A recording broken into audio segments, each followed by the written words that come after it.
But believe it or not, despite the fact that Victoria has had another outbreak in hotel quarantine, despite the fact that the Queensland people are keeping the border up, despite the fact that the health advice is not there to justify it, the worst Premier in the country today is the Emperor Mark McGowan in Western Australia.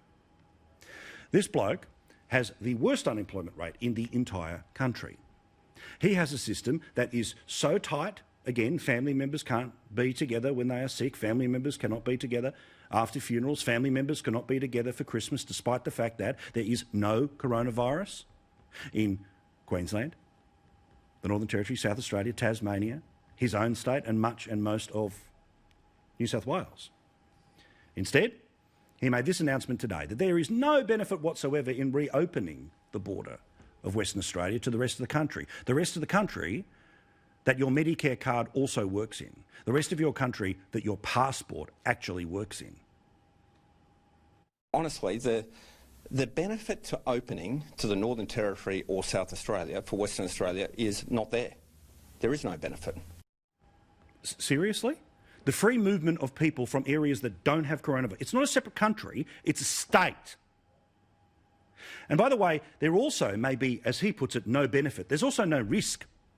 Because the health advisor to the Premier gave evidence to the federal court.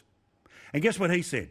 There is just a 1% chance of an outbreak of COVID-19 should you open the borders again to the Northern Territory, South Australia or Queensland.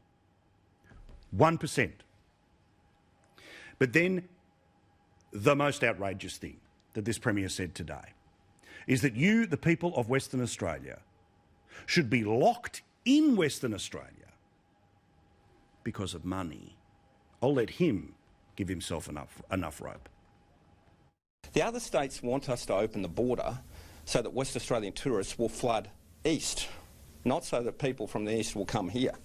They're only saying all this for very self-interested reasons, because we have higher incomes, we have people that are more used to travelling, and therefore we'll have more tourists go from Western Australia to the east. This bloke's a psychopath. This bloke is just as bad as Palaszczuk, because he wants to keep the borders up until March of next year. He wants the federal government to keep paying the welfare to justify his decision to keep you locked in Western Australia. Now, to the haters who will inevitably be sitting there and oh so comfortable in your COVID-free Western Australia, what's the excuse for not opening the door to COVID-free South Australia, the Northern Territory, Queensland, Tasmania? There's none. Whether you like it or not, you're part of a country. The country should be able to interact with itself. If you remove demand, your economy will continue to be punished. And while you may have no interest in leaving the state, there are people who deserve the right to be able to return to their state. And while you think you may well have done it tough during this COVID time, I want you to think about the families that have had to choose, the men and women who have had to choose between feeding their family and seeing their family. Now, I know most of you don't give a shit, but I do. FIFO workers have not seen their family since February. February.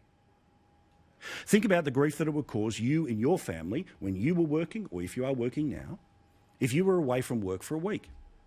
Now think about a month. Now think about 2 months. Now think about 3 months. Now think about February to October.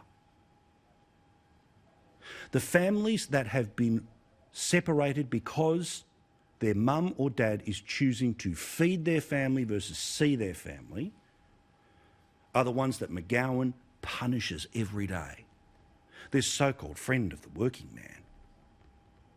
These people are the very ones that are digging up the dirt that is keeping the state afloat. Why can't these people see their family? Why can't these families see their mum or dad? Absolute nightmare. It's cruel. It's cruel to a child for them not to know when their father's going to walk through that door. Something needs to be done because it doesn't have to be this way. I haven't met my wife Lisa and 2 kids and haven't seen them since February 29th. How old are the kids, mate? 7 and 3. And it's just hard. Premier, You want to do that big macho thing where the hands are on the hips and we're all West Australians. You're not, remember? You weren't born there. And just like other people who weren't born there, they should be able to freely move there, come back, come forth. Honestly, search in your heart right now if you're watching me in Western Australia. Are you truly cool with this? Because remember, the reason they are doing it is politics. They've even put flyers out trying to campaign about the borders. So families should be separated for months and months and months and months and months so this arsehole can win an election? How can he be so weak as a leader that he has nothing else to run on? Well, of course, it's a little difficult to run on an economy that has the worst unemployment rate in the country.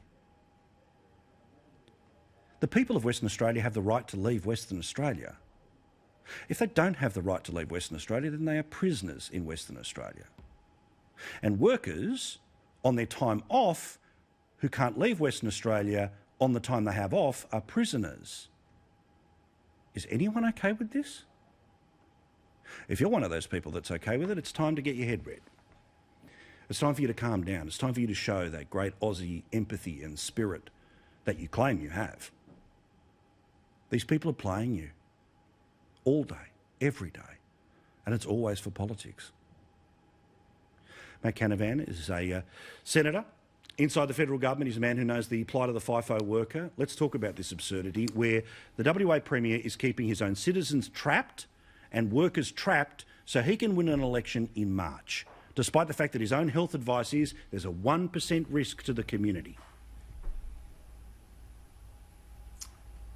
Well, Paul, this is an absolute abomination and an irony from the WA Premier because he's gloating about the strength of his own economy, which is built on the back of those men and women who sacrifice time away from their families to work in our nation's iron ore mines in Western Australia, and then denying those same people any kind of dignity and humanity by effectively locking them up like prisoners for months on end. Can I applaud you and your efforts for highlighting this very important issue? These people are keeping our country afloat. Some of them haven't seen their family members for months at a time, and they don't know. They don't know. There's uncertainty about when they get out. At least when you get a jail term, there's an actual end point. These people don't have even that dignity. And I don't know. I'm not sure that Mark McGowan is going to be able to keep this show on the road until next March. It's a long time to go, and I think people are getting sick of this sideshow, even though they've enjoyed it for a few months.